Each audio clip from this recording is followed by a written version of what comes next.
1 নম্বর দেখো পি এর উপাদান 10 এর মধ্যে 3,5,7 আর কিউ 10 এর 5,7 আর এখানে দেখো আর এর মান কিন্তু সরাসরি দেওয়া নাই তাই না আর এর মান কি দেওয়া আছে পি বাদ হচ্ছে যে কিউ অর্থাৎ পি এর ভিতর থেকে কিউ এর উপাদান বাদ দেওয়ার পরে যে উপাদানগুলো পাওয়া যাবে সেটা হচ্ছে কি আর এর মান তাহলে দেখো আমরা এখানে পি এর উপাদানগুলো লিখে নিই 3,5,7 মাইনাস 5,7 এখন দেখো দ্বিতীয় শ্রেণীর যে উপাদান আছে যে মিল আছে এর কিন্তু প্রথম সেট থেকে আমরা বাদ দেব যেমন এখানে দেখো 5 আছে 5 এখান থেকে বাদ 7 আছে 7 এখান থেকে বাদ তাহলে এখানে দেখো প্রথম শ্রেণীর কি উপাদান থাকবো 3 তাহলে এখান থেকে 3 নিতে হবে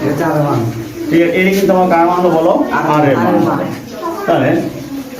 অতএব আমাদের 10 এখানে আবার দেখো এটা কি তোমার পি ইউনিয়ন কি এর মান তোমাকে বের করতে হবে তাহলে আমরা বার করি এখানে পি ইউনিয়ন কিউ তাহলে দেখো ইউনিয়নের কাজ কি সংযোগ করা কি করা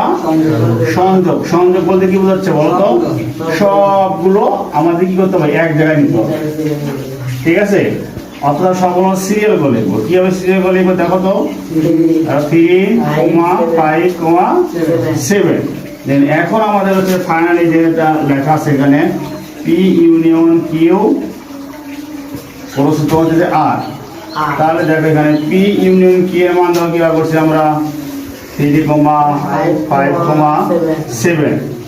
ক্রস হচ্ছে তোমার আর এর মধ্যে কি হচ্ছে 3 তাহলে এখন দেখো গুণ কিছু আগে মতো তাহলে 3 দ্বারা 3 গুণ করলে কি হবে